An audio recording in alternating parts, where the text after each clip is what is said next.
Good evening, everybody. Thank you for joining us this evening. My name is Aaron Govius. I'm going to be your host and the moderator for this webinar called Employment Challenges. If you've just joined us, we're going to be starting in a few moments from now. We just want to get you accustomed to the whole webinar experience. Also share with you a couple of the ground rules so you know what to expect and how to manage that control panel that you see at the side of your screen. So wherever you are in the UAE or anywhere in the world joining us this evening, we're glad to bring you employment challenges. I run a company called Pure Magic Exhibition and Conference Organizing, and we have around 6 divisions, including Ticket Magic, from where you guys registered. Of course, due to the current COVID scenario, none of the physical events are happening, so we decided to get on online, come to your homes and bring events to your homes. And fortunately, from an amazing group of clients and vendors and partners that we were associated with, we were able to invite them to come and talk to you in this time of crisis, to come and share ideas, to come and share experiences, to come and share suggestions, and to even help you through this tough time that you're going through sitting in your homes. Now, it's not easy. You don't have a colleague you can talk to, and sometimes some of us don't even have a family member that we can talk to. So this is a great time for you to come on board and listen to our speakers who come here. If you're joining us this evening, and if you are celebrating the holy month of Ramadan, we wish you Ramadan Kareem, and we wish you all the blessings that this holy month of Ramadan could bring. Do keep us in your du'as, do keep us in your prayers, and we hope that your prayers will bring an end to this crisis that the world is facing. Ladies and gentlemen, it's a very tough time that we live in. It's been more than 2.5 months now that the COVID situation has taken over the entire world. The UAE is no less. We've been right in the heart of it, struggling, trying to find ways to work around it to mitigate this crisis. And wherever you are, you could be in different states of employment. Either you're an employer, either you're an HR professional, either you're an employee or you're a job seeker. You could be in different stages of the ability to earn an income. And yes, each of these stages brings your own challenges. We hope to address these challenges today through this webinar. And once again, I thank you for taking the time to be with us this evening and joining us. I would like to share with you a couple of ground rules and also explain to you the panel that you see next to you. So on your screen, you would see a panel, and that panel allows you to interact and engage with the speakers and engage with us, the organizers of this webinar. So let me tell you what you can find there. You'll find just 2 things. One is you'll find question and answers. So if you have a question, now we are taking questions throughout this webinar. So as you're listening to our speakers, as you're listening to them, communicate and share their ideas with you and their presentation with you, we welcome you to ask questions. If you have any questions, type them into that question box that you see in the bottom of your screen. We will receive the questions, and at the end of this webinar, we're going to get all the 3 panelists together, or we're going to try and see if we can get a dialogue going and ask these questions of our panelists and try and get those answers across to you. So questions, you can, throughout the webinar, please feel free to type in a question and ask it to us, and we'll bring it up. And if we can answer that question directly, we'll answer it to you in private chat. The questions are also the only way you can communicate with us. So if you, for any reason, you be our eyes and our ears, if you can't hear or you can't see what's happening on screen, let us know through the questions. If we can, if it's a problem we can help you solve, we will do that. Sometimes due to internet lags, you might find it's struggling or hanging. All you can do is exit and come back again. That sort of helps solve 80% of the problems. And also, guys, we will be running polls. Now, all our presenters, they need to understand if you are engaging, if you're listening, and if you're with us during the presentation. So at time to time, our presenters will run a poll with you. We'll ask you a question. It could be a very, very simple question with a yes or no answer, or with a couple of choices. That's the time I would engage you. I would request you to reach out to your keyboards and engage and select an answer of your choice, because your engagement lets the presenter know that you are there, that you are listening, and that you are present. So these 2 things are very important as we get started, that you engage in the polls and you please bring forth your questions, and we would be more than happy to answer you. So we want to get started in a minute or so, guys. We've got quite a lot of our attendees have already started joining us. Our speakers are already here. And we really want to come across and talk to you and tell you how you can mitigate this crisis. It's a time for us to collaborate. It's a time for the whole world to collaborate. Though the crisis has occurred at a time like this, it has actually brought the whole world together. And that's so brilliant because of this crisis, the fortunate part is that we are able to reach out to you in your homes. We're able to bring in these really professional, really accomplished, individuals who are willing to share their knowledge, their time with you, and that too for free, just so that you can educate yourself. So we're very, very happy, and please do follow these speakers on social media if you would like to share with them your appreciation, your comments of what you learned from them. Please do that. Please, engage with them on their social media handles as well. I'm sure they'll be more than happy to engage with you. So just to get started, we see a few more people have joined us right now while I was sharing all that with you. Now I want to introduce myself once again. You can see my details on the screen. My name is Erli Govis. I'm the Managing Director of Pure Magic Exhibition and Conference Organizing, and running webinars for you guys, bringing our clients and our vendors and our partners to you is now become our day-to-day goal. We just want to make sure we can answer and we can address these challenges that are being faced by you. So employment challenges is a webinar that's targeted towards HR professionals, employees, employers, also entrepreneurs who are running businesses but don't know how to handle this whole challenge that we've been hit with, and also job seekers. So welcome if you're here with us. You could be in any one of these slots that we've talked about.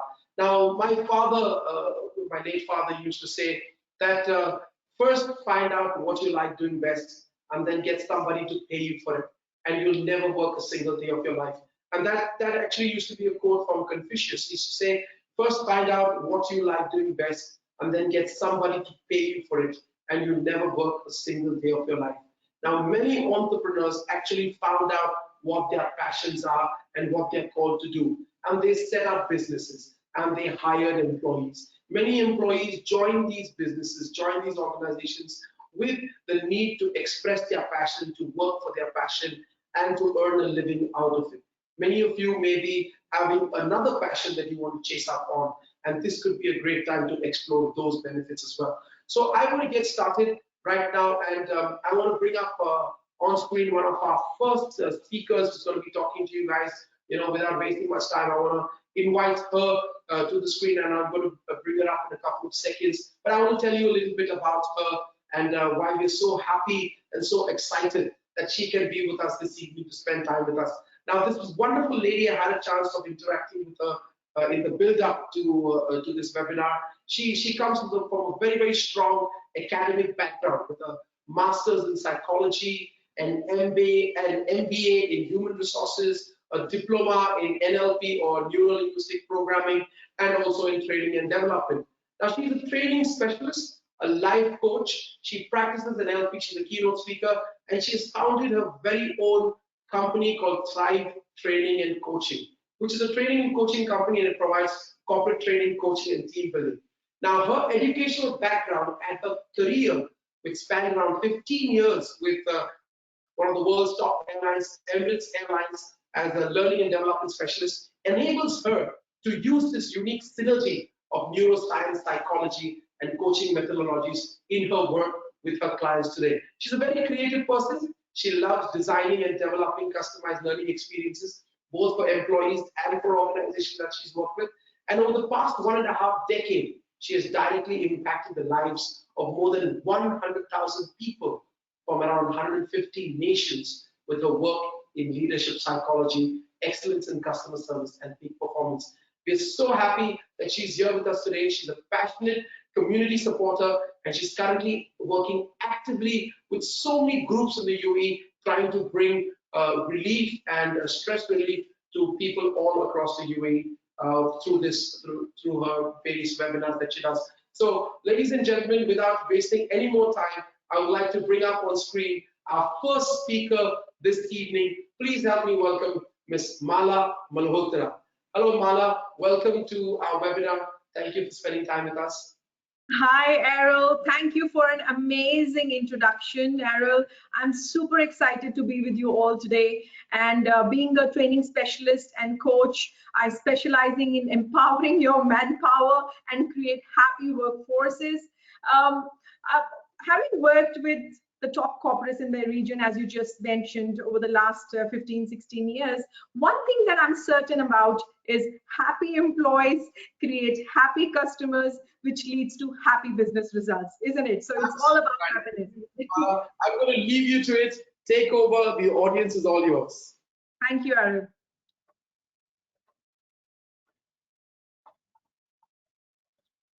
So last week I had 4 different conversations with 4 different people from 4 different businesses. And one thing that I realized was that they're all struggling with managing teams remotely.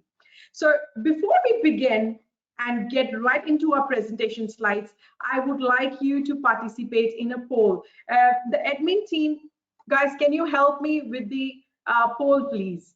The question for the poll is, what is your biggest struggle with remote working? There are 5 options for you to choose from. If you could help me with what is your biggest struggle with remote working? So there you go, ladies and gentlemen, wherever you are sitting down on your screen, your very, very first poll question for this evening, and that is, what is your biggest struggle with working remotely? Mala has given us 5 options as unplugging after work is done, or you feel loneliness, or you feel a lack of collaboration and communication, or distractions at home, or you feel a challenge just staying motivated. Now we want you to engage. Everybody reach out for your keypads, reach out for your keyboards, your phones, and engage and tell us what do you think. Click any one of these options and then click hit submit so that we can get the answer across to Mala. Brilliant. I can see everybody engaging. That is so good, guys. Thank you so much. Your presence here and your engagement helps us and helps encourage the presenter as well to give you value. So there we go. Let's close that poll. I think we've got really, really good response. And the response that you see on screen. Now, for all those of you who are getting in there, and you might see a slight difference in the poll result on your screen and on ours. It's a percentage variation, but don't worry about it. That's got to do with the system and people signing in with mobile phones and laptops. So the answer, Mala, that I have for you right now is that 25% of our attendees believe that the challenge is unplugging after work.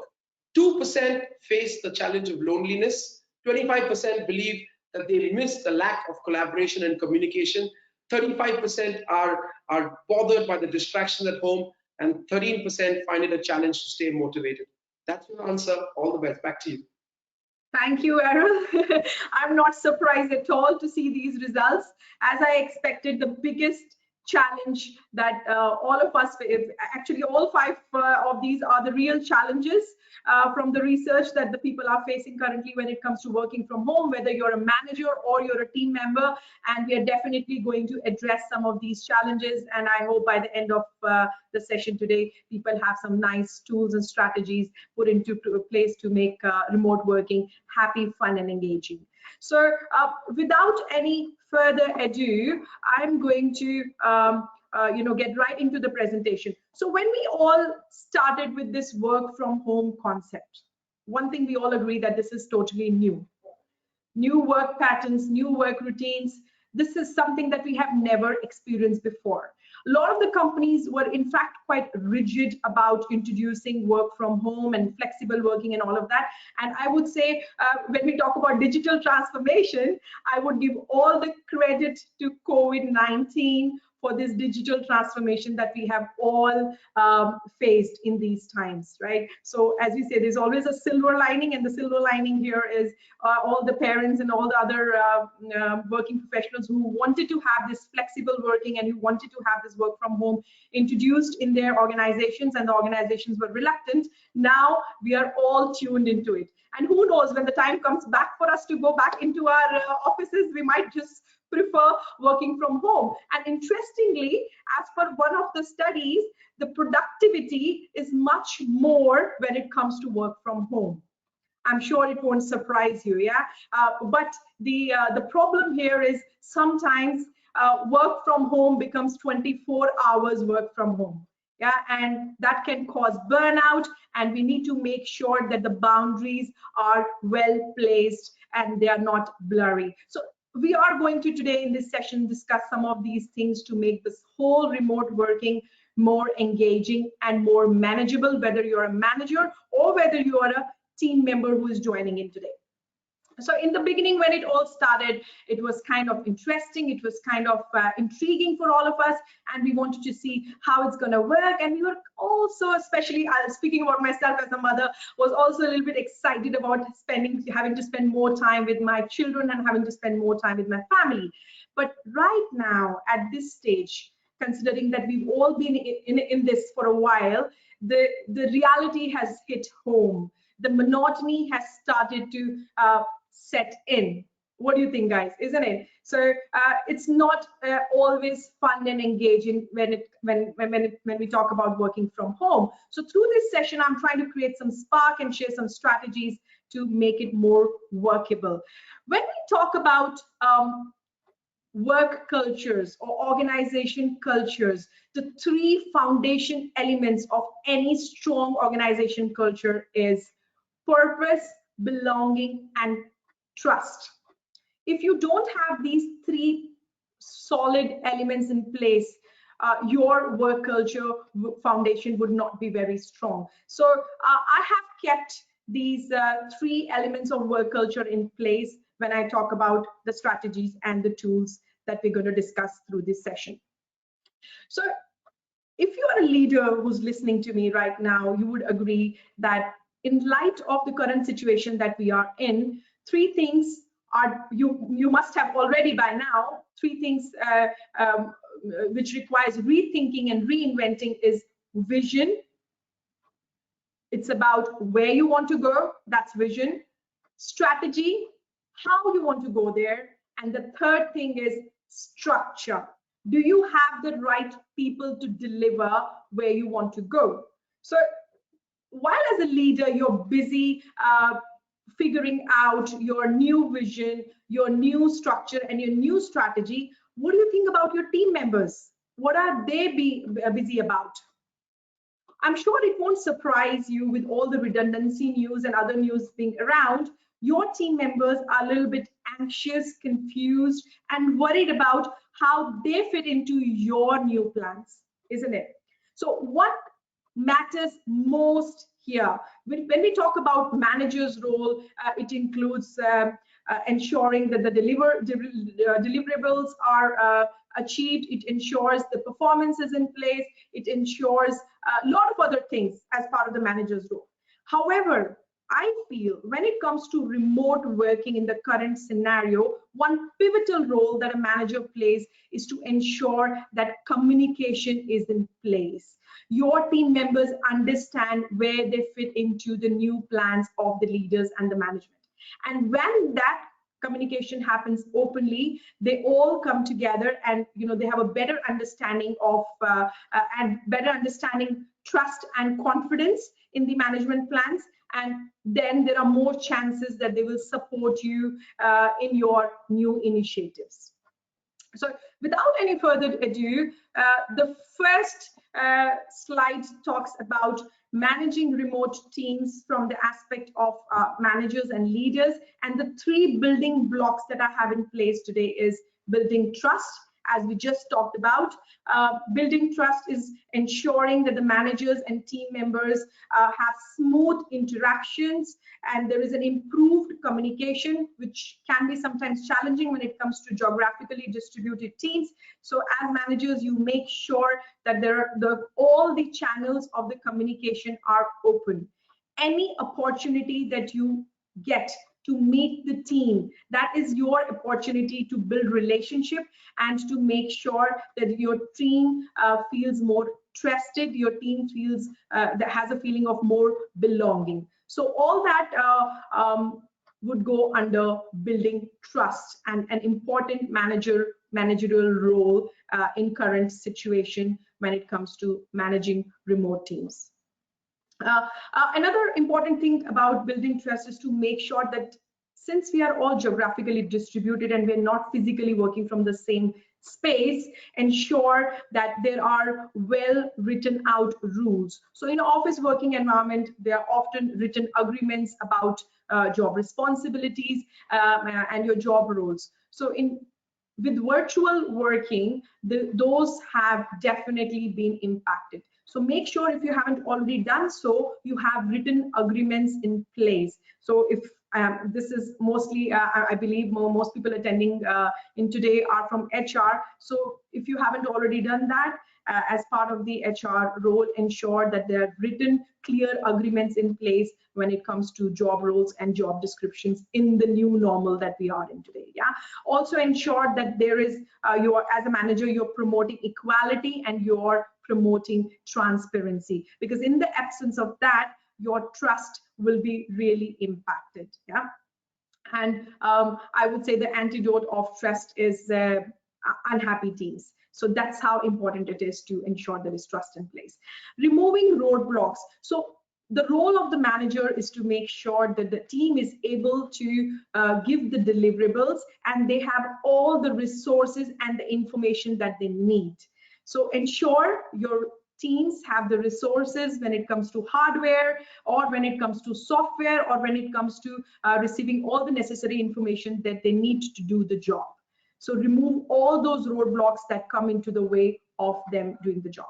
The third and the most important is nurturing team connection, because as they say, guys, you don't remember what was done, but what we remember is how we were made to feel. So I feel in the current situation, it is an excellent opportunity for the management and for the leaders to create that mark and to build that confidence into the team members, that they can lean back on them, that they can depend on them. So as managers and leaders, prioritize well-being, prioritize care, prioritize relationship over deliverables. If you have these three things in place, deliverables will automatically happen. As I said right in the beginning, happy teams equal into happy customers equal into happy results. So if your teams are happy, and happiness doesn't come easy, isn't it? Because working from home, there are so many distractions right now. There is a lot happening in the homes. Our homes have become schools, our homes have become offices. So having that empathy for your team members, having that understanding that we are juggling and wearing so many hats at the same time will go a long way in nurturing the team connection. The fourth most important block is managing workloads and deliverables. So in a regular office environment, we have distributed responsibilities, we have skill matrix in place. It is in the virtual environment, we may need to relook into that. So through your team connections, through your understanding of the personalities of your team members, I would encourage distribute the work as per the qualities and as per the skills of your team members. So if you have a team member who is very good with data, who is very good with analysis, so maybe, you know, try to allocate the work that's related to data or that's related to numbers. If you have a team member who's very good with relationship, try to allocate that team member when it comes to engaging with the customers, for example. So through the nurturing of team connections, also analyze and build deeper relationship with your team members and figure out what is their communication style like, what is their personality like, and what is their work style like, and use that information when it comes to managing workload and deliverables. So the two key strategies that I'm going to share with you today through this session.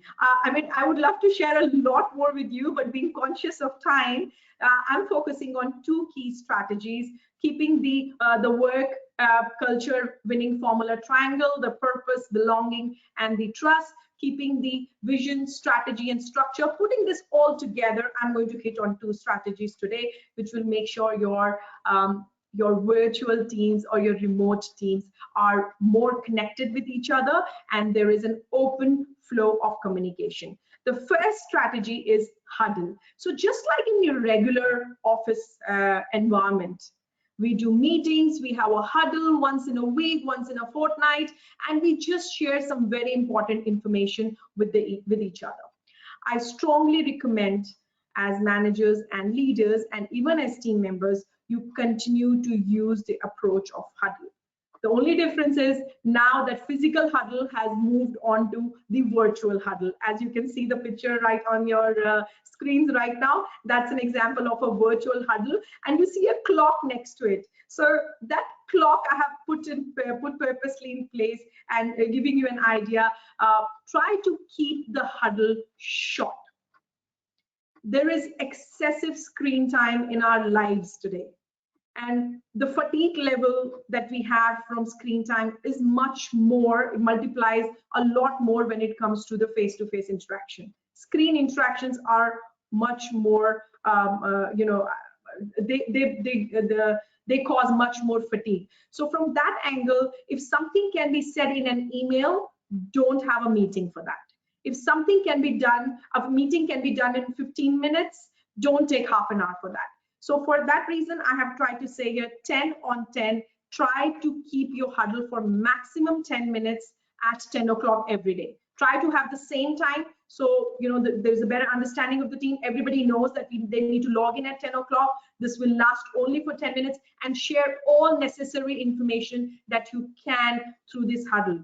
I'm going to share some content that you can put in place when you are creating this huddle. So you can have this huddle in terms of move it online, first of all, definitely in the virtual environment, and you can have that in terms of maybe a PPT document, Google Drive, share document, or even in form of an Excel, whatever works for you to create that huddle document. Some suggested content I have put in on the slide here, as you can see, some basic information and indicates first point of contact for the board, what are the completed tasks, what are the open tasks, who is the owner for each of the tasks, skill matrix, training plan, what are the team KPIs, any action, what is the due date for the action.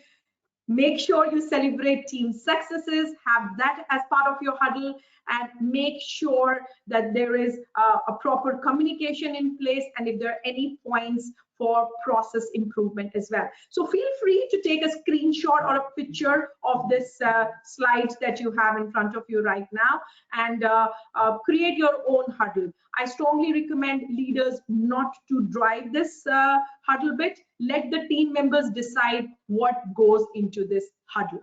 Yeah, and I'm just repeating myself, have it in the form of PPT, Excel, shared document, whatever works best for your team. Okay, so this is an example of huddle. Right now, this slide is on PPT mode, but when it goes out of the PPT mode, basically all of these small blocks that I have put in place are editable, right? So maybe you can have a PPT slide like this if you are working in a smaller team and you're meeting often. So all the previous content that I've showed you in the earlier slide comes all of that here. Yeah, it talks about the achievements. So I have put in my picture here, employee recognition, very important to keep the behaviors going, to motivate the employees to achieve more. There are target clients here, today's date, and there is a small quote that can go onto the huddle. It says, teamwork makes the dream work, key measures. So just a sample that I'm sharing with you all today to tell you how you can create your own huddle board. Okay, another strategy, very powerful strategy that I'm going to share with you today is one-on-one meeting. So as a manager and team leader, we often feel that I am connected to my teams. Yes, I know them all, and I think the communication is good. But I want you to ask this question to yourself. Do you really think that you know your team members well? Do you really think that you know the challenges they are facing personally and professionally right now? I'm pretty sure when you ask this question to yourself, you have a doubt in your mind. So another powerful tool when it comes to building relationship, when it comes to nurturing the team content and nurturing the team relationship, as we spoke earlier, is having a one-to-one team, one-to-one meeting between manager, between leader and the team member, with each of the team member. So again, I leave it to you how often you want to organize it, maybe once a week, once a fortnight, once a month. Try to again keep the one-to-one meeting short and crisp. Send them a document. As a person, as a manager, I'm absolutely against driving the meetings using the documents, but I feel in this particular situation, when we are in a virtual environment, the document that I'm going to share with you today works beautifully because it covers all the aspects that you could possibly touch upon in the meeting, and it ensures that you don't miss out on anything. So in this presentation, I have also shared this document called one-to-one meeting document from my company, Thrive Training and Coaching. Feel free to download this document. If you're not able to, we can, towards the end, we can guide you on how you can download this document and use it for your teams to do these one-to-one meetings. So acronyms are a great way to remember things. And I have used this great acronym to help you remember what are the things that you can focus on when it comes to having a one-to-one meeting. Starting with goal, focus on what are your objectives for the next 30 days, what are the things that you had decided when it comes to achieving goals under your personal development section, responsibility, talk about, so I have, I think I have got a printout here. I have a printout. Okay, so I can't, yeah, I have the printout here that I can, so starting with check-in, talk about how are the things going generally, how are you feeling? As I said earlier, guys, emphasize and prioritize the well-being. If you take more interest in the care of the team, in the well-being of the team members will feel more, they will have a feeling of more belongingness to the organization, and that will align them better with the purpose and the initiatives that you're driving as a manager. So very interestingly, the first question that I have put on the, you might not be able to see it on the slide, it's very small right now, but when you download the document, you can see for yourself. The first question that I have put in is check-in, upon checking, as in when you start the conversation, how you're feeling, how are things going generally. So interestingly, when I shared this document with another company that I'm working with right now as a consultant, when one of the managers used this form to have a one-to-one meeting with the team member, the first question answer on how you're feeling, the team member wrote, I am feeling pathetic. I am feeling bad, and I'm not able to cope up with so many things that are happening right now, including work from home, and I feel like giving up and resigning. So you can send this document to your team members that you intend to have one-to-one with 2 days in advance of your meeting. So you have some time to go through what they have written, and you have a better understanding, and you will be more prepared when you enter into that meeting. So when the manager read this response from the team member that they are really struggling and they want to resign, so then the manager rethought about how they want to approach the situation, what are the few measures they can put in place to make the team member feel better, to make them feel more aligned to what's happening right now. And guess what? Just by having the one-to-one meeting in place, just by having this form in place, they actually save that employee, save themselves rather from losing that valuable employee who wasn't feeling too well during those situations, right? So great tool to drive your one-to-one meetings, being conscious of the time. I will not go into the details of the rest of the things. Primarily it talks about goals, responsibility, expectations, ideas, feedback, or any support that the team member needs from you. Talks about accountability, extremely important. What's the progress?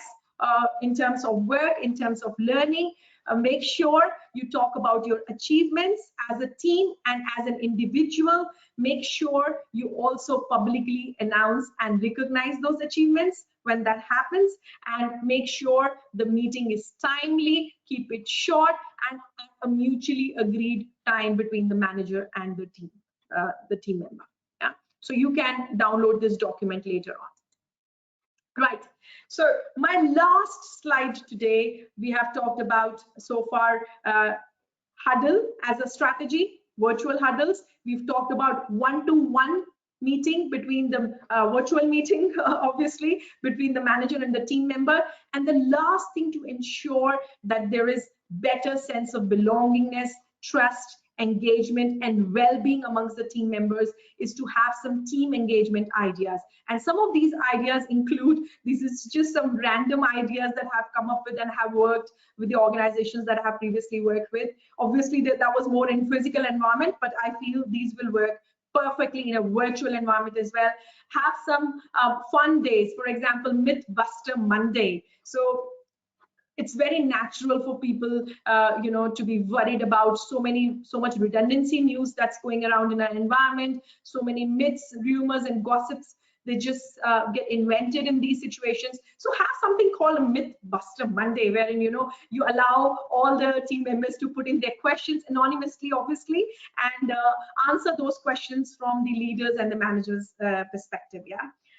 Have a Wisdom Wednesday, so have an education slot or a learning slot on one day of the week. Have some virtual team engagement socials. So Pure Magic events itself, and even my company Thrive Training and Coaching, we are right now facilitating lots of virtual team engagement interventions for many organizations. So these kind of events allow your workforce to talk about non-work related things. They allow them to come together in a space wherein they talk about things other than work. They have fun together, and that helps them to have that feeling of belongingness and have them develops the feeling of more empathy when they get to know more about each other, and they also learn about each other's skills and qualities, I feel, when it comes to socials. And then you can use this knowledge of skill and their individual skills and qualities even when it comes to organizing deliverables and workloads as a manager. Celebrate occasions, be birthdays, anniversary, achievement, introduce buddy projects. So in a virtual environment, I recommend try to have your project teams smaller. It just works better that way because communication is definitely a challenge, and we want to minimize the complexity around it in form of having a bigger team. So have your smaller teams. If it works, assign a project to 2 people, call it a buddy project. Have senior members to send thank you notes to the team members. I'm pretty sure if you as a team member is listening to me right now and you receive a thank you video, a short 30-second or a 1-minute video from your manager, you will be completely wowed and flowed, and you will remain motivated for the next 1 month. So small things can go a long way. Have a weekly newsletter if you think that works well to keep your communication channels open. Produce vlogs. Yeah, be more creative. The left brain and the right brain, as we talk about, engage both the brains of the team members and leverage that creative side by having the team members create their own vlogs on how their day, virtual day looks like, personally and professionally. Have virtual coffee meetups. So again, some of these ideas that can help you create better team engagements. So just before I end here and re-emphasize once again on the message, happy employees equal to happy customers, I would like you to participate in a poll once again. The admin team, Errol and Ara, can help me activate the last poll that we have. The poll is about what ideas would you consider implementing in your work routines to improve team engagement. So we have let's have that poll on screen. Yeah, we have the poll on screen right now, Mala. A really amazing question. What ideas would you consider implementing in your work routines to improve team engagement? Mala has given us 5 choices. Do you think team huddle is a good idea? or you're already doing it, then maybe you need to implement the one-to-one meetings between managers and team members, or virtual team building interventions, celebrating team and individual success, or all of the above. So reach out, guys. We want to see all of you, wherever you are, to please pick one of these choices. Either you're an employee and you would like this to be done for you, or you're an employer and you think, oh, I need to do this right now, it'll help my team. Please reach out and vote. Pick any one of these that you believe will help your team, or if you're already doing something and you need to bring in something else, you can pick one of these. So let's have your votes coming in very quickly. We can see a lot of you voting. That's brilliant. Some more left, and wonderful, wonderful. That's great. Thank you so much, guys. We thank you for engaging with us. Stay with us here. And I think what we can do is now close the poll. So let's close the poll and let's share the results. And the results, Mala, for you to know, is that 14% believe that increasing the team huddles at this point of time will definitely help improve team engagement. Also, one-to-one meetings between manager and team members, 11% believe that's going to help. 25% believe virtual team building interventions would be wonderful. 16% want to celebrate team and individual success. And 55% say we need to do all of this above just so that we can get our team engaged. Back to you. That's fantastic, Errol, and I was hoping to get all of the above as the maximum answer, and that's my takeaway as a speaker from the session. That tells me that you have found these tips really useful, and you're really looking forward to get back to your workplace, virtual workplace, and apply some of these engagement ideas. So to sum it all up, my last line that I would like to say as a managers and team members who are listening to me right now is ensure that you are communicating freely and openly with your team members in the current situation, and that is the single biggest factor that will make sure that you have success. You are successfully leading your teams. Thank you, Errol. Back to you. Lovely. Thank you so much, Mala. That was brilliant, the time that you spent with us and shared with us. Please stay with us. Guys, I'm again throwing the gauntlet open to you guys. If you have questions for Mala, Mala's going to be with us till the end of this webinar. At the end, we're going to bring Mala back again, and we're going to share with her your questions. So if you have any questions, please type it into that the box there. And also, Mala has put out a special handout, which you can download from our handouts button in the bottom of your screen. Mala, very, very interesting presentation. There's so much I learned. I love the idea of the employee and the one-to-one board. It's such a unique idea. I think I'm going to be implementing it ASAP. And also the one-to-one team meetings, I think it's called for, especially because we've been in lockdown for so long. Mala, thank you so much. That was a really, really brilliant presentation. And please stay with us while I bring up our next speaker. Thank you so much, Mala. Lovely. Thank you. So it's my pleasure now to bring up our next speaker this evening, guys. This amazing gentleman, I've been working with him for some time now. We've had the opportunity of connecting and working together. We invited him to come over and join us in this presentation, and he was more than happy to come on board. So he's a legal consultant with the Al Nasser and Company, a really, really hardworking human who has really achieved so much in his life till now. He's a Bachelor of Science. He went on to get his law degree as well. He's acquired a double master's in business administration and computer applications. Really, really well educated. He has also several diplomas and certifications from various disciplines under his name. He has 2 postgraduate diplomas in human resource and human rights. He has vast legal and corporate experience, and he has worked in various financial hubs like Delhi, London, Dubai, and is extremely versatile. We're very happy to have with us Mr. Sudhanshu Singh. He's a member of the Bar Council of Delhi and the Bar Council of India, a member of the Delhi High Court Bar Association, and right here in the UAE, he's in the roles of Legal Affairs Department of the Bar. His UAE and GCC experience includes corporate and commercial laws, civil criminal litigation, business and corporation, contractual disputes, arbitration, mediation, DIC laws, and even complex legal drafting, to just name a few of the amazing things that professional legal associates like legal consultants like Mr. Sudhanshu are engaged in. But he specializes in employment and labor laws, and that's one of the main key topics of this webinar. So we're very happy to have with us Mr. Sudhanshu Singh, who's going to come up on your screens right now. And we welcome Sudhanshu to this presentation. And we thank you, Sudhanshu, for taking the time to spend with us this evening. Sudhanshu, welcome. You're looking really good, and welcome to this webinar. And we hope to hear a lot from you, brother. Thank you, Errol, for such a nice introduction. For 1 second, I was thinking about that you are giving the introduction for myself or someone else, then larger than a life kind of picture introduction. No, it's all true. It's all true. We're so thankful that you are spending this time with us. Over to you, brother. We're all waiting to hear from you. Thank you so much. Thank you so much, Errol. A warm welcome to all of our attendees here today. Thank you, Pure Magic team, to invite me here today to talk about employment challenges in these changing circumstances. I'll take you through the recent amendments and resolutions related to labor and employment laws in UAE. I will also be talking about the labor laws, its application, and related disputes. So let's deep dive into today's webinar on changes related to labor and employment laws in UAE.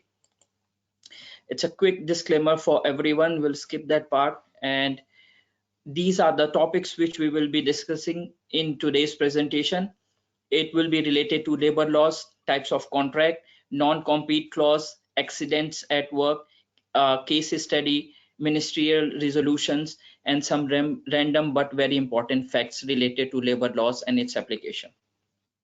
So in a few upcoming slides, we'll be discussing about the scope, application, and enforceability of the labor laws. Labor law is a federal law which is applicable all over UAE. There are some non-financial free zones who have their own labor laws, but the precedence will be taken over by this federal law of labor laws. Then there are some financial free zones who have their own labor laws and related applications as well. But in case of any conflict, the precedence will be taken over by their own labor laws and legislation, which is in tune with common law system. When it comes to the enforceability of the labor laws, it is being passed and done by the Ministry of Human Resource and Emiratisation, which is in short called as MOHRE, and hereinafter known as Ministry in rest of the presentation. For mainland companies, if in case of any labor dispute, it will be first referred to the ministry, and then if it is not resolved amicably, it can be referred to the labor code for further mediation. In case of free zone companies, it will be first referred to their respective department who mediates and adjudicate on these kind of labor disputes. If it is unresolved, then it goes to the ministry and then thereafter to the court. Let's have a quick fact check. Errol, would you be running this poll question for me? Yes, gladly. I will jump in and run a poll now with all our attendees.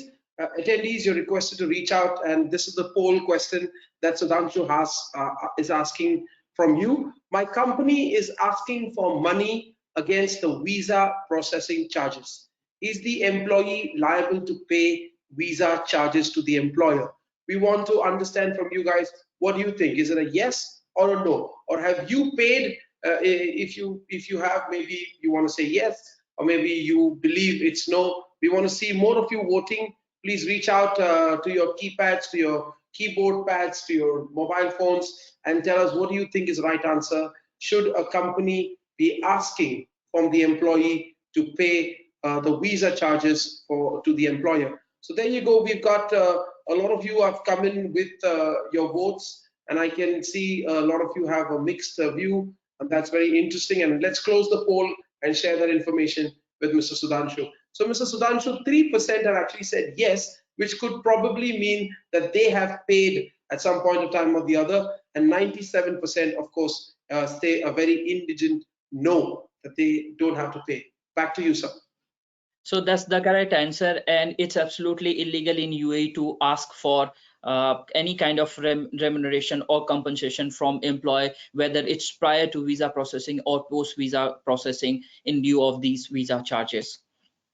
In the upcoming slides, we'll be discussing about the top 3 kinds of contracts in UAE as per labor law. So the first one is limited labor contract, which is characterized by 2 main features. It has a starting and completion date, and it cannot exceed for more than 2 years. Unlike unlimited contract, which has no duration stipulated as such, it has a starting date but no expiration date, and it can be accepted and renewed after the initial expiration term. The third type is the part-time contract, which is a boon for the employees, wherein they are allowed to work for more than one employer, but they have to have a 1-year valid work permit in order to avail this feature. Let's have another quick fact check. Errol, can you run this poll for me? Absolutely. I'm going to jump in right now and run this poll. And the poll is, if the employee resigns for reasons other than as specified under Article 121, the employee will be liable to either 1, compensation equal to 30 days salary, compensation equal to 45 days salary, compensation equal to 60 days salary, compensation equal to 90 days salary, or nothing at all. We would like to know from you, what do you think is the right answer? Everybody who's listening in, we would like you to reach out to your keypads poll and help vote. You just got to select one of these things and click submit so that the answers come to us immediately. Once again, if the employee resigns for reasons other than those specified under Article 121, are they liable to receive compensation equal to 30 days, 45 days, 60 days, or 90 days, or nothing at all? We need some more of you to poll in, and I can see you guys engaging. Please, guys, we need you to engage with us so our speakers know you're there and that you're paying attention and you're listening. Please engage, and there you go. Brilliant. I can see everybody now reaching out to vote. That's wonderful. And let's just about now close the poll, and let's share the answer with Mr. Sudhanshu. Mr. Sudhanshu, 53% of our audience feels that they deserve compensation equal to 30 days of salary. 5% feel 45 days. None of them feel 60 days. 13% believe it's 90 days salary, and 29% believe they are liable to get nothing. Back to you, sir. So the correct answer is the 45 days of compensation for a limited labor contract, except for the reasons which are stipulated under Article 121. If the employee is resigning without serving a proper notice period, he will have to compensate the employer equal to 45 days. Wherein if the employer terminates any employee for any reasons which are not mentioned under Article 120, then the employer will have to compensate the employer equal to a compensation of 90 days salary. We can discuss about these things offline or in one-to-one questions as well. In the upcoming slides, we'll discuss about the non-compete clause, its application, and why it's required. And what is a non-compete clause? A non-compete clause will enable an employer to prohibit his employee from competing with him or work for a rival business entity with competitive interest. So any business who are running in the similar trade and very close to the product and services of you as an employer, you can prohibit your employee for under non-compete clause to work for him for a stipulated period of time or location and so on and so forth. So there are certain conditions which you have to meet in order to include and enforce these clauses. What are these? These are, if the employee works in such capacity that he has access to confidential information and trade secrets of the employer, you can include as an employer the non-compete clause. If the employee has an acquaintance with the employer's vendors list, client list, then too you can include this non-compete clause. The employee is under 21 years old, or the employer has reasonable grounds in order to include this non-compete clause for duration, place, and nature of work. In the upcoming slides, we'll be discussing about the accidents at work. And make no mistake, the accident doesn't necessarily mean only the occupational injuries. It also includes the diseases contracted by any employee at workplace during working hours. So maybe this will be one of the most important slides for our today's presentation. Provisions for accident at work. The federal law of UAE makes it mandatory for the employers to compensate the employee if they have any accident arising out of their working hours or their nature of the work. Employer has to provide adequate protection means against any kind of occupational injuries or disease that may occur during working hours or at the workplace. Employers are also bound to provide detailed instructions regarding the safety measures to be followed by all the workmen and the employees, which should be displayed properly and clearly in a hassle-free location of the working site, factory, or the premises. When employers does not have to pay compensation, is it that the employer will have to always pay compensation to his employee if the employee undergoes any kind of injuries or disease? No, the answer is no. The employer may not be paying compensation in these circumstances. What are these? Employee injured himself while attempting suicide or intentional injury in order to claim compensation or sick leaves, or the employee was under the influence of alcohol or narcotics or similar substances, or he or she intensely breached some safety measures, did some gross and deliberate misconduct. He refuses to undergo medical examination for no unreasonable clauses and reasons. Now we will have a case study which will focus on arbitrary dismissal and end of service benefit, which is one of the most common questions I used to get on per day basis. So we were contacted by Sarita, who was an accountant in a company and was working for more than 5 years in order to claim her dues and end of service benefits. She was fired by the employer on a fine day without giving proper reasons and explanations. We filed her claim and provided the evidences in the labor court, but to our surprise, not only the employer tried to defend the claims by giving reasons such as gross misconduct, insubordination, lack of efficiency, as well as misappropriation of funds, which we call it in criminal language embezzlement of the funds. The employer went ahead and filed a criminal complaint as well against the employee. We tried to defend Sarita all the way from the criminal courts to the labor courts, and at the end we were not only were able to acquit her from all the alleged charges, but she also got at the end all her dues, end of service benefits, and due compensation. In our upcoming slides, we'll be discussing about the recent ministerial resolutions as in accordance with the work from home policies as well as coronavirus. These ministerial resolutions are not applicable in the financial free zones companies, and they are also not applicable on local Emirati citizens. The first ministerial resolution was passed on 26 March 2020, and it is called as 279 of 2020. It's regarding the stability of the employment in private sector, which empowers the employer to implement remote working, granting of paid leave, granting of unpaid leaves, a temporary reduction of wages, or a permanent reduction of wages. Is it that the employer has the right to terminate the employee because of redundancy in present circumstances? The answer is yes. The employer must make the employee's details available on the recently provided site of virtual labor market by MOHRE. The link of that site is also displayed on my slide.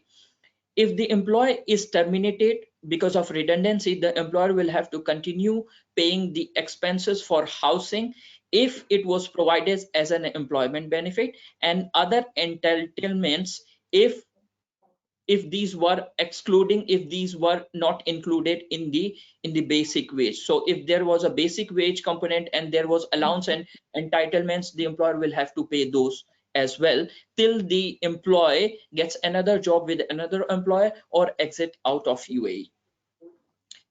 Can we say that the hiring is stopped at this point of time because of coronavirus spread? And the answer is no. It's only the overseas hiring is suspended. The employer who wish to recruit a staff, they will have to post their vacancies on this virtual labor market site, and they can search the available candidates as well from the same site. The virtual job market platform enables job seeker to post and to search from the site, and enables the employers to announce their vacancies over there. In order to get any work permit, you will have to process all your applications online only, because the offline mode is not working at the time being. We'll be discussing about the second ministerial resolution related to labor and employment laws, which is 281 of 2020. it regulates the remote working culture and work from home culture for the private sector. This directs the employer to minimize the workforce joining at the workplace premises at the minimum possible limit, but with a maximum amount of 30% of the total workforce. Similarly, the employers who have their customers visiting their premises or the centers, they are also advised to have limited visitors or customers visiting their premises facility to a maximum of 30% of the total seating capacity, with an exception to critical business activities who are exempted from such resolution and conditions. Now we'll be discussing about the temporary guide for the employers for remote working. These are only the guidelines and they are not binding on the employers from the government side. So the employers are required to provide the necessary tools to permit remote working. They are put in place mechanisms and standards of competence and productivity expected of employees, and to specify timeframes for the delivery of the task. They should put in place mechanisms for the management of remote working, such as determining working hours and the tasks. Similarly, they should be monitoring their working hours and the tasks which has been assigned to them, and they should be communicating with all of their employees, management, and the leadership on frequent and regular intervals of time. They should be providing the technical and the gadgets along with video conferencing tools if it is required in their working hours. There are some requirements for the employees as well if they wish to work remotely. These are: they should obtain employers' approval for working remotely. They should report to their workplace timely. They should perform all the assigned tasks within the time frames. They should be easily contactable and reachable on their mobile phones, email, and other mediums. They should maintain the confidentiality of the information and documents. They should provide employers with the outcome what they have been assigned with. They should maintain and protect all the tools and gadgets which has been provided by the employer for remote working. They should review and comply with all the policies of their employer as well as such resolutions which are in place. Now we are at the end of our presentation, and here we'll be discussing about some random but very important facts related to labor law and the disputes. An employer can terminate any employee without giving any notice. Similarly, any employee can also resign from their job without serving proper notice under some specific circumstances explained before. These circumstances are defined under Article 120 and 121 of the labor law. An employer can file absconding case against his employee if the employee is not reporting to the workplace without giving proper reason and intimation for consecutive 7 days, or if the employee is absent for 30 days in a calendar year. For filing a fake absconding case or report, the employer can be fined to AED 10,000 dirham fines. In the event of dispute, employees can file complaint with ministry, and later on it can be heard with the labor court. The limitation period for filing such claims or dispute is one year from the date of the dispute or claim when it arises. The worker may not be punished for an offense after 30 days of the discovery thereof. Furthermore, no disciplinary sanction may be imposed after 60 days from the date of finishing the investigation of the offense of which the worker is found guilty. In case the employer wants to reduce this salary on temporary or permanent basis, they should have it in writing, and they should inform the employees in advance in order to minimize any kind of future litigation or problems. These are my details, and thank you for joining us today. I wish all of you and your loved ones a very happy and safe year ahead. Thank you, and back to you, Errol. Thank you so much. Thank you so much, Sudhanshu. That was very, very interesting. You have a lot of questions that have been coming from our audience, and I think we're going to be having you quite occupied when we get into the panel discussion. If you look into, I have also sent these questions to you, Sudhanshu, so you can prepare and go through them. You'll see them on your question box. Ladies and gentlemen, Sudhanshu Singh, thank you so much, Mr. Sudhanshu. I'm going to now have him wait with us. Sudhanshu, please wait with us while I introduce our next speaker for this evening. Thank you, Sudhanshu. Thank you. My pleasure. Ladies and gentlemen, it's time for me to bring up our next speaker. And this wonderful lady holds a bachelor's in commerce, is a highly motivated professional with experience in recruitment and business development. Her expertise lies in e-commerce and startup recruitments. She currently works with Agile consultants as an operations manager, and she helps employers connect with the right prospects when they're looking for employees. Now, she is known to most of the job seekers who come and work with her as a person who offers a very, very caring hand. She strives very hard to understand candidates' career goals, backgrounds, motivations, intangible needs, and by recognizing this from a candidate in deep detail, she's able to inform job seekers on relevant job opportunities, help them connect with the right employers, and even guide them with regards to upgrading their resume and skills. And besides, of course, providing them with job advice and support. So we're very, very happy to have with us Ms. Monse Rodriguez, who's an HR and operations manager at Agile Consultants. She's very, very gladly agreed to be with us here this evening. We want to hear from Monse and try and understand, especially the employees and the employers here, how best they can upgrade their skills and be valuable at this point of time. Monse, thank you so much for coming on this evening and spending time with us. Thank you so much, Edward, for inviting. It's an honor to be here to share my ideas and opinions with you all. So it's our pleasure to have you. We'll just get started. Absolutely. I'll let you take over. All yours. The audience is all yours. Thank you so much. Okay. So I would like to say good afternoon to each and every one of you, and thank you for coming and joining us. Just give me. Okay. All right. So I'm here to talk about how to remain proactive with your job search during COVID-19. But even before I go ahead with the presentation, I would like to give you an introduction about Agile Consultants. We are a recruitment consulting firm based here in UAE, and we have our head office in Ras Al Khaimah, and we have a branch office here in Dubai. And we are specialized in C-suite hiring, executive search, and headhunting. To start off with, I would like Errol to bring in the poll first. And here with you, Monse, let's ask the question to the audience. The audience, I need your help in understanding this. When do you expect normal business conditions to return in your industry? In your industry, and when do you expect it to happen? We've got Q3, or we get Q4, or we got sometimes in 2021, or sometime after 2021. It depends entirely on which industry you belong to. And by sharing this information, we will get an understanding of how much where we stand in terms of industry wise. So please reach out to your screens right now and your keypads and punch in your choice from the 4 that we've got here. It's either everything's going to come back to normal, Q3 2020, Q4 2020, sometime in 2021, and sometime after 2021. So can we have a few more of you? And I see a lot of you have voted. Thank you so much for supporting us in this vote. Let's close the poll and share the answers with Ms. Monse.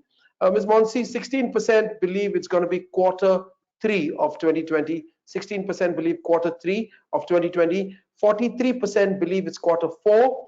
34% believe sometime in 2021, and 7% believe sometime after 2021. Over to you. That was our results. Thank you so much, Aaron. All right. So let's go ahead with the presentation. So my entire presentation is divided into 2 parts. The first one to start off with is build your online presence.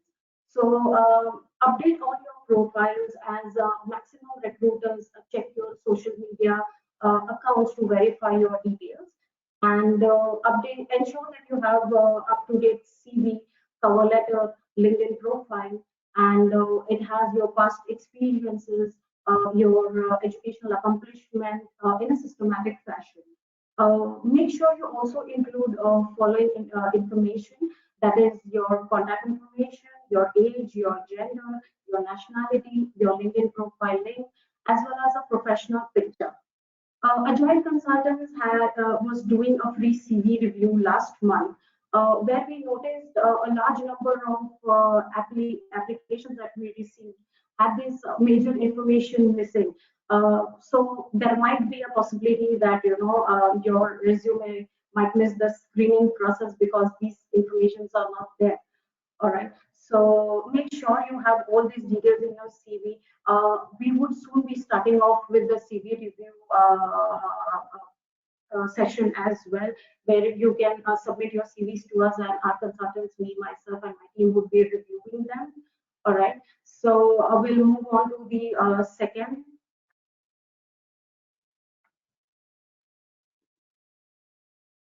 Okay.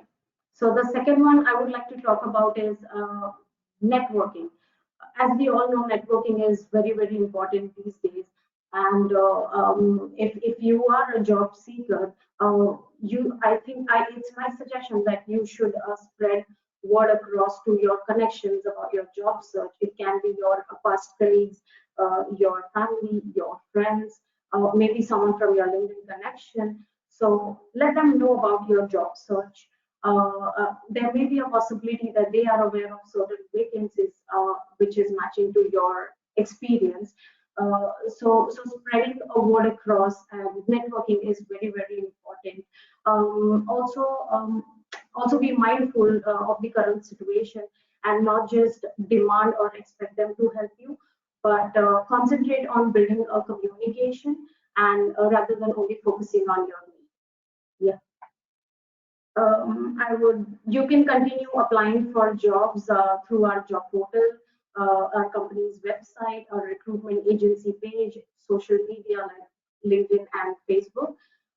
We have also noticed that when a recruiter or any company posts any vacancy online, we can see a lot of people just commenting over there as interested. I would like to say that won't take you anywhere. It won't help.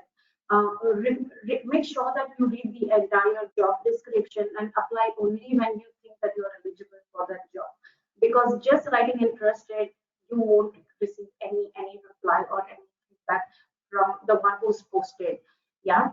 So we do share a lot of we also talk about similar topics to guide you through in your job search. Agile consultants keep posting a lot of blogs that can help you. So we have given you the website link, which is www.agileconsultants.ae/blogs. So you can get all sort of information on our website. We do post a lot of vacancies on the company's website. We do share a lot of blogs, and we do discuss a lot of topics related to job search. So I would request all of you to visit our website and you get all your answers there. However, me and my team are always there to help you all, so you can feel free to connect with us on LinkedIn as well, and we can guide you further. I would like Errol to go ahead with the second poll question.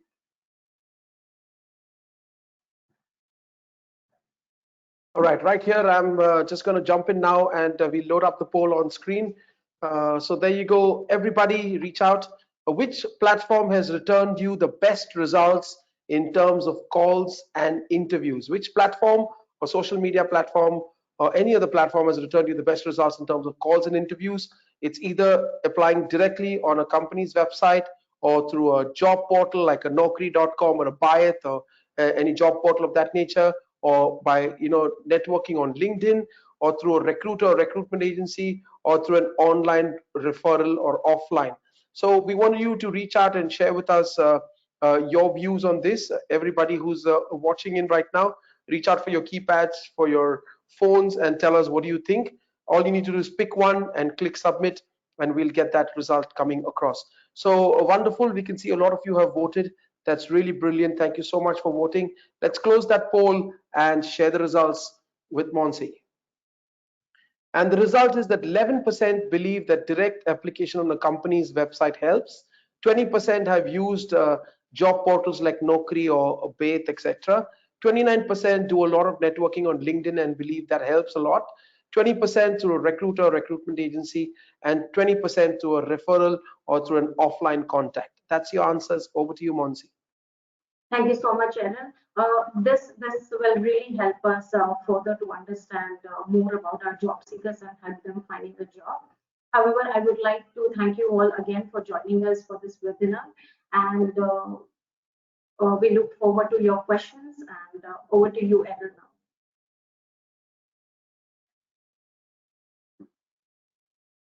Thank you so much. That was very, very enlightening. The tips that you shared with our attendees, the ideas that you shared with them, how they could engage and keep busy during this period of time.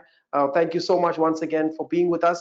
Please stay with us. I would like to bring up on screen once again all our panelists, and we'd like to see if we can get them to answer a few questions that our audience has been sharing with us. So let's bring back on screen Mr. Sudhanshu and Ms. Mala Malhotra. And Monsi, please stay with us while we run through these questions. Sure. There you go. Welcome back, Mr. Sudhanshu. Welcome back, Mala. And at no particular order, I'm going to try and get these questions across. The questions have come in quite a lot, and some of them I've had a chance to send across to you. If not, we will try and get them on going. Now, there was a question that came from. One moment. Of course, somebody says, thanks, Mala. That was very interesting. Mala, as far as training is concerned, mostly all trainings are on hold. What must we keep in mind when we plan a training in the next 6 months? Means after this whole thing is over, the next 6 months, when we're planning a training, what should we keep in mind? This question from Abdul Rashid Mohammed. Right. Thank you for the question, Arul. Very interesting question. I feel more than ever, there is a need right now in current time to ensure that our team members are possessing the required skills that they need to possess. And if they're already possessing those skills, there is a need to make sure that there is a maintenance work that's in place. And training can definitely help you to impart new skills or to maintain the existing skills. So how to find out the training requirement? I mean, the main purpose of training is to ensure your pain areas are removed, isn't it? The roadblocks or the pain areas are removed. So find out in the current situation that you're operating in, what are those pain areas? What do they look like? And what's causing them? Very important, before you even jump to the conclusion that there is a requirement for training, ensure, is this really even related to training? So it could be a situation where it is a solution which is not related to training. It could be other things that you need to fix in your environment. So figure out and be sure through your initial analysis that this is a training related situation that you need to implement. And if it is training related, then figure out what kind of design, whether you want to keep it virtual, you want to face-to-face is not possible in the current situation. So you want to keep it asynchronous, wherein it's like an e-learning program, or you want to keep it synchronous, like the way we are doing it right now, having a trainer on the other side of the platform.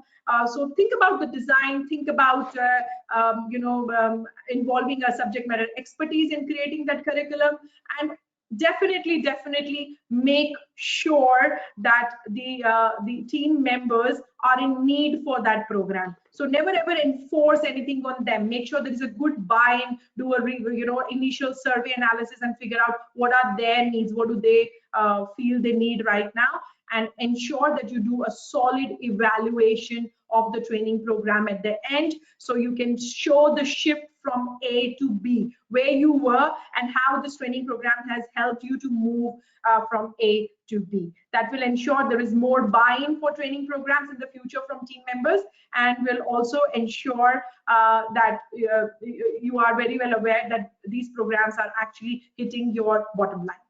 I hope Thank you so much. Thank you, Mala. That was very interesting for sharing with us. I got a question for Sudhanshu that has come in from Tulika Pradeep.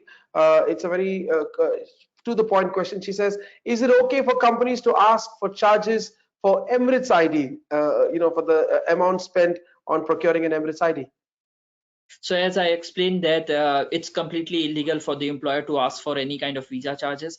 It similarly goes for the Emirates ID as well. It's absolutely illegal to charge for any similar stuff. So whether it's visa or Emirates ID, no one can charge anything from the employer, whether it's pre or post the employment or visa processing or Emirates ID processing.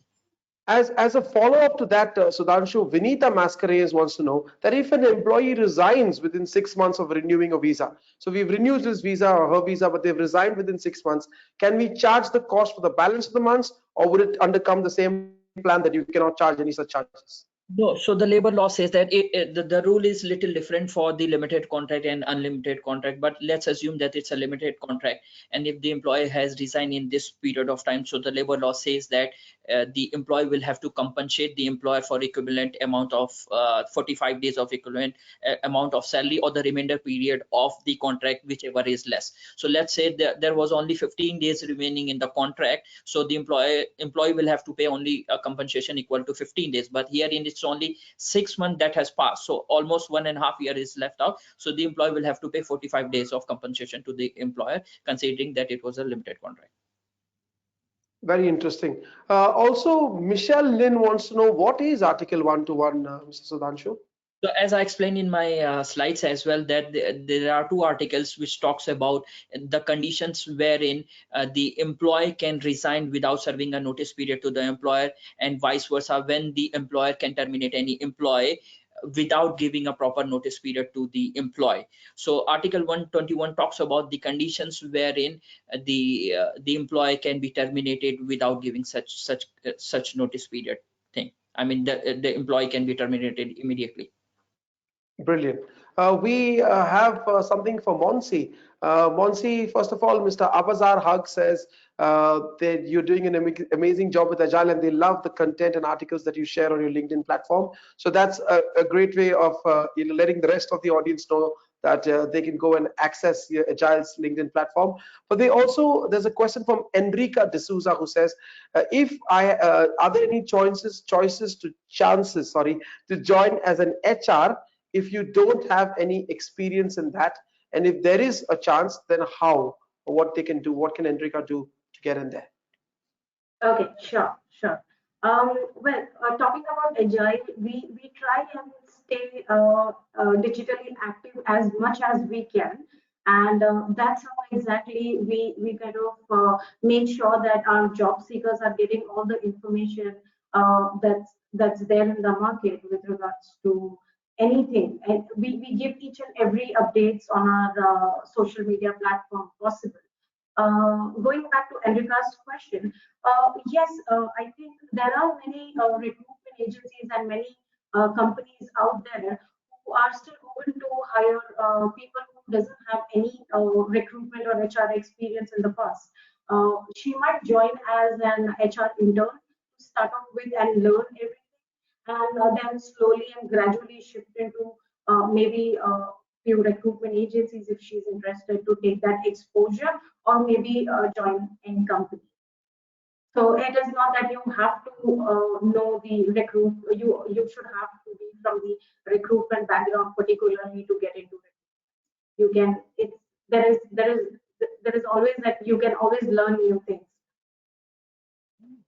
Awesome. So we have a question here from Harish, who says to Mala. It says, Mala, can you share some work from home tips for team members and how to minimize distraction? So we get distracted while working from home. Do you have any suggestions of how we could minimize that, Mala?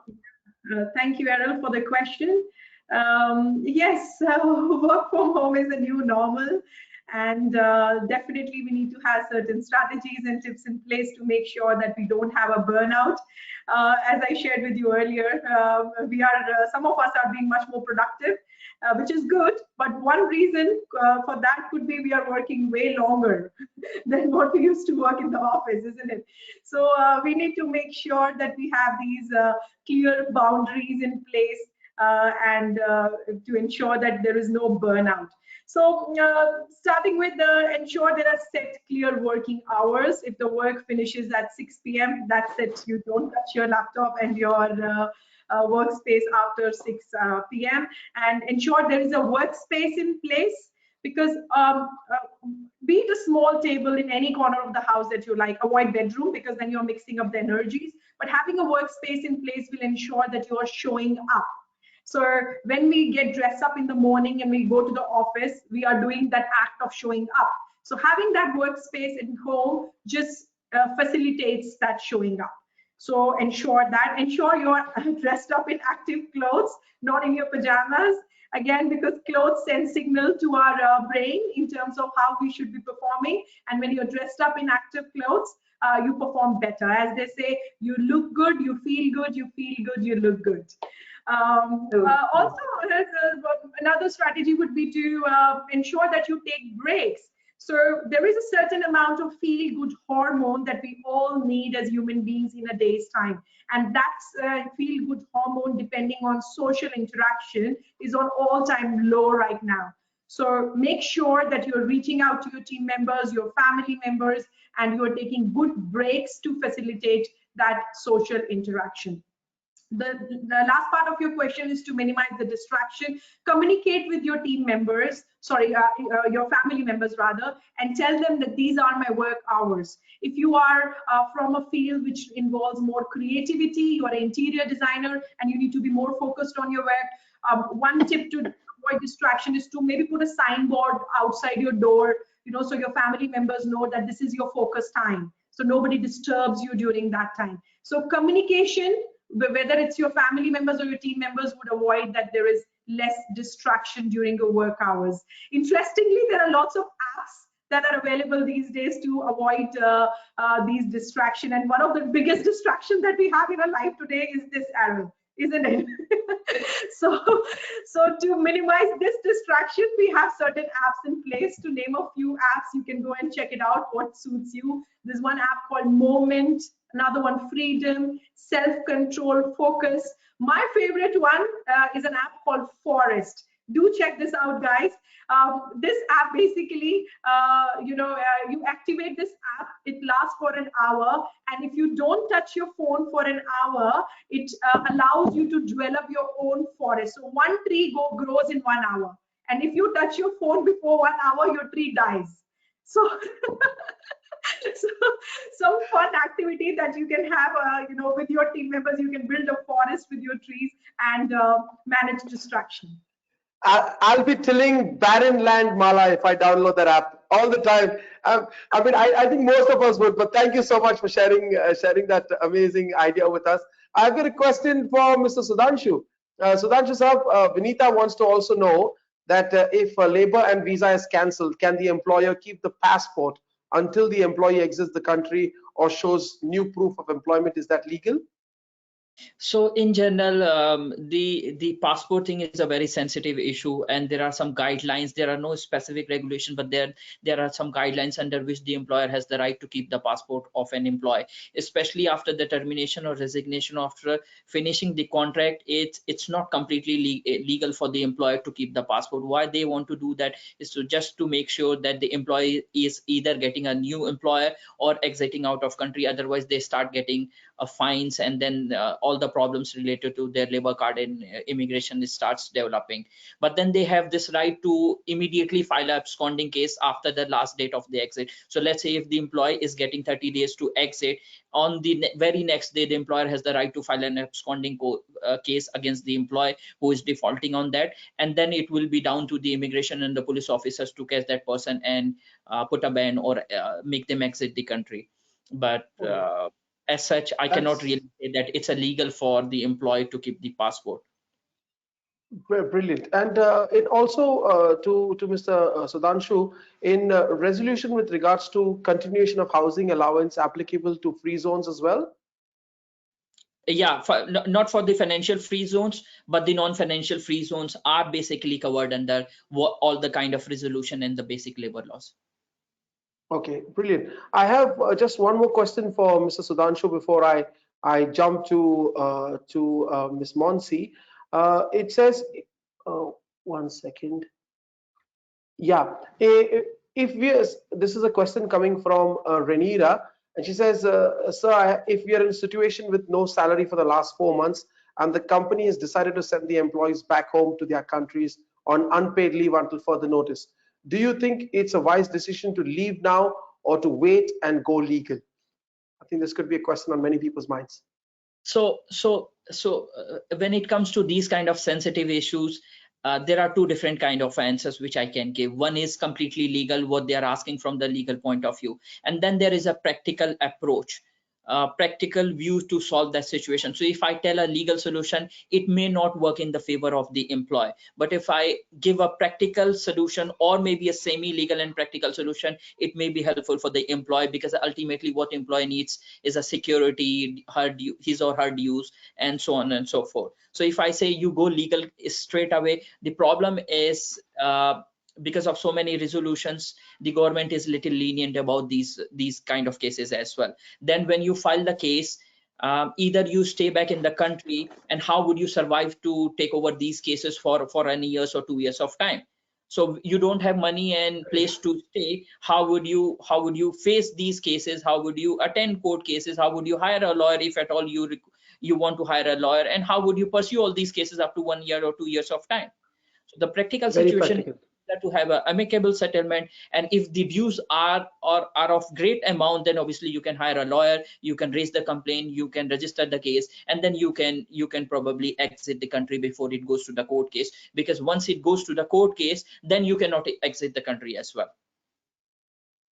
So Got there it. is a then you have to stay inside the country. Your visa will either get extended, or you will get a temporary work permit to work with another employer, but you won't be able to exit the country till the time the case is completely resolved by the court.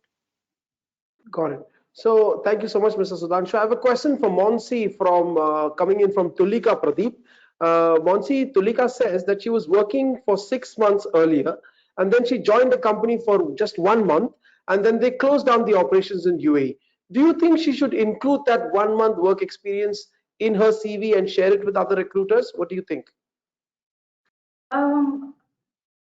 She can if she wants to, even if she doesn't mention, it doesn't make any difference. If she mentions, they will for sure ask her whether, why is it that, but yeah, there is a disadvantage if she mentions this 1 month work experience, is that when she's applying for a job online or sending her CV to any company or HR professional, without knowing any reason, they would simply judge her on that basis, thinking that she hops job very easily. She doesn't stick to one company, so it might send a wrong impression to the other person who's reviewing her profile, basically. So if you ask me, I would suggest do not include such information in your CV, and rather let them call you for an interview completely based on your last experience, and probably when you meet them face to face is when you can explain this to them. I'm sure they would understand.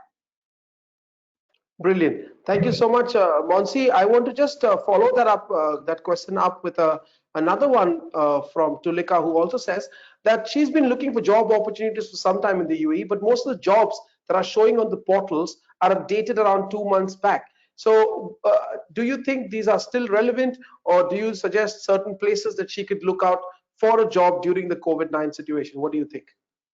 Okay, I would suggest her to be as active as possible on LinkedIn. Keep her LinkedIn profile updated, and try and apply for jobs through the company's website directly, rather than. Okay, there are many job portals that keeps updating new opportunities, but there are also many other platforms where they might have posted certain vacancies maybe 2 months, 6 months back, and it is still reflecting whenever you visit the website or maybe the portal. So I would suggest her to connect with the HR people on LinkedIn, and approach them directly rather than going that long process through job portals and such. LinkedIn has made our life so easy that you can directly approach to the people you want to speak to or you want to work with, basically. Absolutely. Thank you so much, Monsi, for that. Tulika, you have a couple of other questions I see on the Emirates ID and the passport. You can write to Sudhanshu directly. I'm sure he'll be more than happy to answer those with you one-on-one. And also you can write to Monsi about that. So we'll be more than happy to help you with that. We've got a question from Jimmy Ribello to Miss Mala. And he says, while we know that work from home keeps us away from our local colleagues, but Microsoft Teams video keeps us connected with them. Considering we work and interact with them daily, the official and personal talks happen together. How do we cut it short and manage time of the call to keep it short, but also ensure that we're keeping ourselves connected? What do you suggest? How do you keep the difference between personal and work?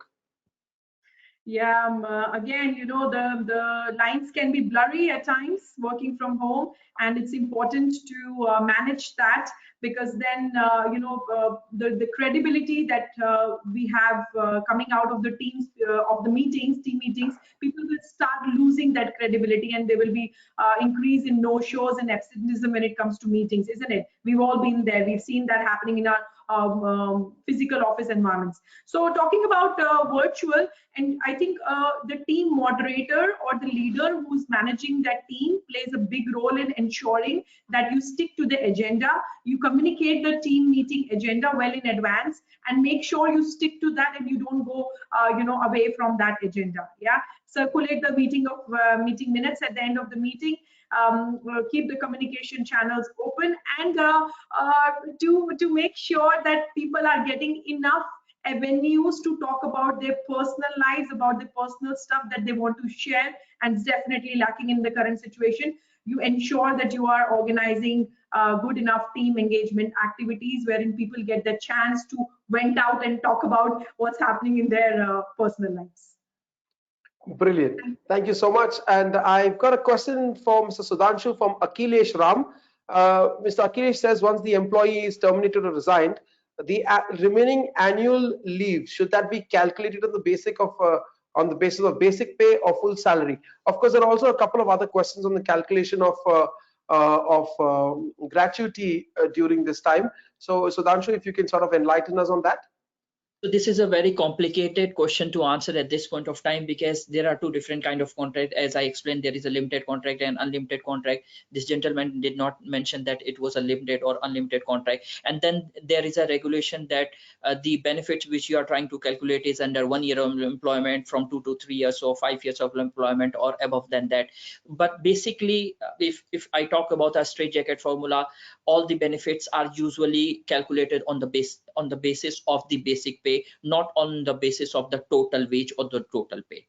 But then again, there are some categories of the allowances and entitlements which are included and which are not included. Like house rent allowance can be included, but then if you talk about social allowances or similar allowances, that they may not be included in any kind of claims or entitlements. Brilliant. So Mr. Kapil Dev jumped in and said he's got a limited contract. So I think you sort of answered that question. Mr. Sudhanshu, also one of our colleagues or attendees, Michelle Lynn, says, can an employee join another company while the current company is temporarily closed? Can you join another company while it's temporarily closed? So no one can join if they are already, if their employment is under limited or unlimited contract. There was a third type of contract which I said part-time contract. So assuming that it was a limited or unlimited contract, they are not allowed to join another employer till the time they have approval from the previous employer. That's called as NOC. So if you have a NOC from your existing sponsor or local employer, then you can get your name added into the labor card of the new prospective employer, and then you can work at that workplace, and then you can work with that employer. So there are two stipulations, there are two requirements to this situation. The first one is to get NOC from your existing sponsor employer, and the second one is to get your name added into the labor card of the prospecting employer. But that being said, it's for the generic and the general labor market. For general employment, then there are some specific professions, like I'm a lawyer, advocacy. These cannot be done in those simpler ways. So for specific professionals, there are some specific additional requirements as well. Brilliant. So I'm just going to take one or two more questions, guys. We are running a little out of time. We've got just a few moments to end. So, but what I would like to tell all our attendees is that all your questions are respected. And what we will do is we will send these questions that you've sent to us, which have not yet been answered. We will send them to the respective speakers or the panelists who have it here, and we will ask them to answer these, and then maybe we'll try and send you the answer, or vice versa. What you can do is, if you notice that every one of our panelists shared their information at the end, you can also write to them directly and ask for a clarification. And I remember, Mr. Sudhanshu, you were kind enough to tell us that in the beginning itself that all those who have attended this webinar, you would give them 5 minutes or 10 minutes of free consultation if they need it. So if any one of you who have attended this webinar and you want to avail of this access with Mr. Sudhanshu to get more clarity on your questions, which now each question when it comes to legal could be different from company to company. So I don't want to take up everybody else's time in asking those questions, but very, very relevant questions have been coming from our audience. So if you would like to take that 10 minutes of time of Mr. Sudhanshu anytime later, write to us, guys, and we will connect you to Mr. Sudhanshu, and then you can have the 10 minutes to get all your questions answered.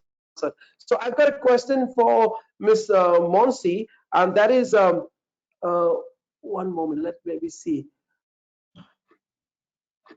Okay, there's so many questions. I'm trying to pick one that will help everybody. Monsi, forgive me. Okay, I'm going to ask you two, Monsi. So one's coming from Abdul Rashid, and he says, due to COVID situation, many companies embraced work from home option. However, certain companies have identified the flexibility and also the financial gain. So I would appreciate if you please give me an insight on the impact of permanent work from home option. If somebody decides that the entire company should just stay working from home, what do you think would that impact in careers for people? What do you think? Okay, I think I would like to talk to this person maybe on LinkedIn. If you can approach me directly, my LinkedIn cover page has my direct line number as well. So I would like to discuss this in detail because this is a very tough question to answer. It depends on situation to situation, company to company, person to person. So I would like to speak to him directly on this. I completely agree with you on that, Monsi. I completely agree with you on that because horses for courses here, you can't really answer that question directly. And Anisha Mohan says, what is the right way to approach an HR on LinkedIn? As usually when we send a message to them, they see, but they never send a response. So Anisha, what I want you to do is I want you to test and send a note to Monsi on her LinkedIn, and let's see how she responds to you. And I think then she can tell you literally and practically if your approach is right or wrong or how you can modify it. So do you want to say something, Monsi? This question, Aaron. Since we are in this recruitment business, me, myself, and my team members are receiving a lot of messages from job seekers. We respect that, but sometimes it's not possible to reply each and every one of them. I've been receiving messages from job seekers just writing to me straight away after I accept their connection. I need a job. Okay, next is blank. How would I know what exactly is it that you're looking for? And few of them, they just write a brief note about themselves. We don't have that much time to read. Because me, myself, I'm also on LinkedIn to connect with my clients as well. And I'm writing to them as well. So it's not possible to reply each and every one of you. But I suggest if you are a job seeker, we have our page on LinkedIn, Agile Consultants page on LinkedIn. However, all of us are like always sharing the active roles, and maximum applications that we receive are only like they don't match to what these guys have done in the past. And I would suggest them to be very precise about what they're looking for. And there's a way to write down if you are expecting the HRs to reply you back. And I would love to share that with these guys. They are free to connect with me on LinkedIn, and I can give them the ideas. Brilliant. Last question to Sudhanshu and the last question to Mala coming up. So, Mr. Sudhanshu, there is a question from Odunayo Olaniran. I hope I got your name right, Odunayo. So Odunayo says, if an employee is terminated before completing probation because of coronavirus, what are the entitlements? He also wants to know if after being terminated because of coronavirus, if they have not left the country, and though the government has said there's no fine for overstay, can the employer file an absconding case against the employee? Okay, so the answer to the first question, it's in general as well. If any employer wants to terminate any employee during probation period, he has got all the rights, and the employee cannot really claim anything out of that situation. Especially when it comes to coronavirus and these kind of things, there are more liberties, there are more power which has been granted to employer in these circumstances. So in both the circumstances, there is nothing much the employee can do if he has been terminated during the employment during the probation period. The second question was about, what was about? The second question was if the person has not left the country yet, and though the overstay has been cancelled by the UAE government, but can the employer put an absconding case? Yes. So as I included in my presentation as well, that the employer has the right to file an absconding case in certain conditions. When the person is under employment, if the visa has been cancelled, then when he can file an absconding case. But if the employer is found out to file a fake absconding case, he can get a fine up to 10,000 dirham. So in this case, he cannot really file absconding case, because there was a resolution, there was a direction from the government side that this will be the situation. And now there is a recent resolution in last couple of days. I don't remember, it was yesterday or day before yesterday, wherein the government has said that now you have time to start exiting from this point of time. There is a particular date, I think 21st of May or something like this. I can check and I can get back to this person directly. From 21st of May up till next 3 months of time. So this is the time period in which if he will leave, he won't get any kind of fine on his visa overstay. But if he chooses to stay beyond this period, he will not get this benefit out of it. Got it. And if absconding case against him, obviously he can go and he can prove that he stayed in this country between this period of time, and absconding case can be lifted easily. And in first place, I wonder that he has got absconding case, because when the employer will go and try to file this absconding case, the immigration will not take this case in first place. So I'm not very sure if he's just asking in general, or he has got this absconding case on his name. Ruben, who's also with us, Sudhanshu, says that he was made redundant from his job position from his company in March, but they haven't cleared full and final settlement, and they are always talking about COVID situation. Also, Ruben says that if he wants to cancel his family visa and employer cancels his visa, can he stay in the UAE till December 2020 without a visa? What do you can say to that? No, so the previous resolution was that the visa will be automatically renewed up until 31st of December, because no one knew that what will be the situation. But as I answered in the last question, now there is a window period which has been granted, that whomsoever stayed after 1st of March and who wants to exit now between 21st of May till next 3 months of time, he can exit without paying any fine. But someone who stayed on a expired visa before 1st of March, or who is not exiting in this 3 months of window period, then he'll be getting fined. Got it. And then my last question to Mala, and the last question of the Q&A, guys, as I promised, we will try and get your answers. So Mala, the question is coming from Renira, who says, one second, Renira has got, she comes from a training background and everything is going digital these days, but I just need to know a few good tips as a trainer, which she needs to keep in mind. So while on a video, and they're not taking for granted in a classroom setup when they're training, or when you are training, you don't want to be taken for granted, because people are at home. What suggestions do you have for Renira? Neera, thank you for that question. A very relevant question to the training community. And in fact, it applies to all those people who are currently using the virtual means of communication, whether it is for presentation, interviews, meetings, or as a trainer for training. So I feel, Errol, that like we need to, previously had, there were a lot of training programs around communication skills. Yeah, communication skill is a very popular training program and is emphasized a lot as a skill. I feel communication skill in virtual environment and in the virtual space is equally or more important.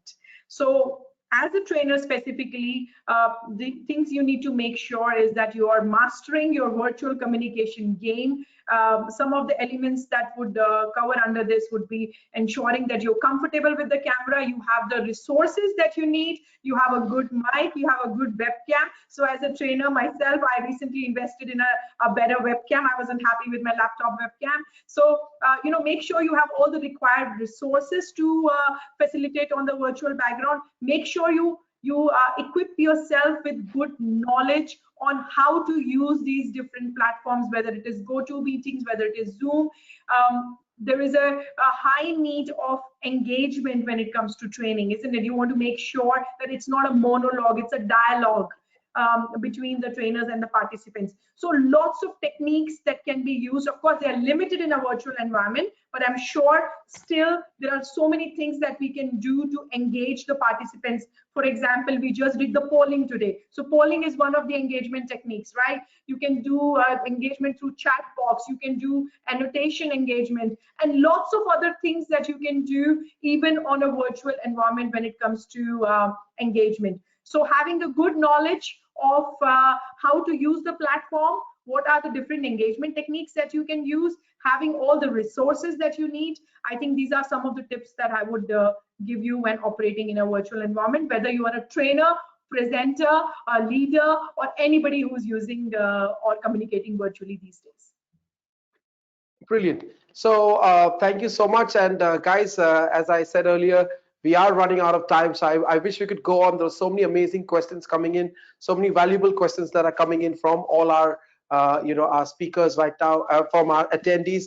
And sorry, Ruben, I'll try and get an answer to you directly to that one, and Tulika and everybody else who has participated.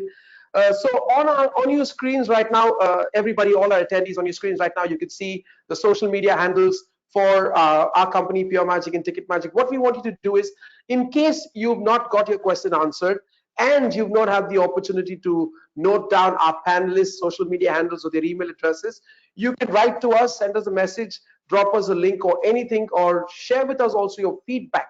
Now, what we're trying to do is bring you these webinars, try and contact people like Mr. Sudhanshu, Ms. Mala, Ms. Monsi, trying to get them to come and share their knowledge, their expertise with you. But there could be so many other relevant issues that we haven't talked about yet, or even some other people have not talked about yet. So if you would like us to bring you any professionals or answer any questions or try and reach out with some topic that would be interesting to you, let us know, share your feedback with us on our social media handles, and we would love to try and find the right people who we can get together just like this and bring them to you on your screen in your home so you can get to know and get your answers solved. We are in a time of crisis, guys. All of us locked down in homes, answers not available. I am a business leader myself. I'm an entrepreneur running this company for 15 years. But getting into this whole crisis, even I wasn't familiar with what to expect. Now, many of us as employees, we turn to our leaders, our management, and expect them to have all the answers. How? Even they're as clueless as you are going into this situation. They've not had this experience before. They've not had this kind of a situation before. But what they're doing is, I'm sure they are trying to find the right answers and work through this. And I'm sure all my panelists will agree that give them some space. Talk to them. Don't expect, as an employee, don't just expect to sit back and get all the benefits coming towards you. If you have a challenge, you must approach your employer. They are human beings after all. And I'm sure if you talk to them, if you initiate ideas, if you work for a company, large number of people, but they haven't done any engagement ideas till now. They haven't engaged any of the people. They haven't done any huddle meetings. There you go. Ms. Mala came up and gave some amazing suggestions. You can be the one to drive it. You can be the one as an employee to initiate this. And also remember, when you take charge during a crisis situation as an employee, you show to your employer, you show to your management that you are a leader in the making. So don't just sit back and say, why is my company not doing anything? Or why is my management not doing anything? You are the company. You are the organization. I think if you come together and you implement these ideas, you can actually make a difference. Now, one more thing we want to tell you is that this amazing webinar and all the tips and tricks that Mala, Sudhanshu, and Monsi have shared with us is going to be re-telecast. Okay, so what we like to do is, we know that some people miss webinars, so we like to post a re-telecast on YouTube and Facebook. We will send you the link. If you know anybody who could have benefited but they couldn't have made it here today, send them the link and get them to watch the webinar again. At that point of time, you can also pull up a pen and paper and make the notes if you've missed out anything. You'd also be able to see once again Mr. Sudhanshu's email address, Ms. Mala's email address, Ms. Monsi's email address, so you can talk to them.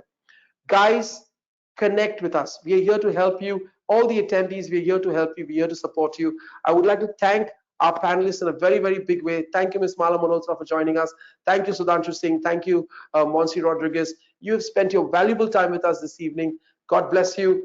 And to all our attendees, wherever you are, We try and get your answers across, but share your feedback with us. We would love to know from you what more you would like to talk about.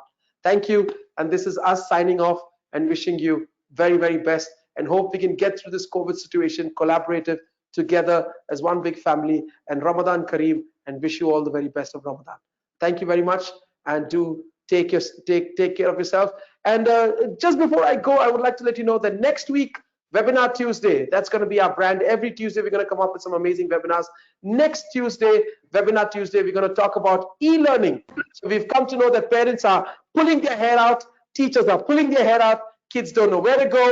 So we decided to bring some really, really professional people. We've got a principal of a school coming on. We've got a educationalist trainer coming on. We've got somebody who develops e-commerce portals coming on, just to talk to you and tell you, is e-learning in schools a boon or a bane? A good idea or a terrible idea? So if you would like to join us again next Tuesday, Webinar Tuesday, we're going to be talking about e-learning. But for all those of you who joined us this evening, thank you for your time. We wish you a good evening, and God bless you. Take care, and thank you to our panelists once again. Have a good day, everybody.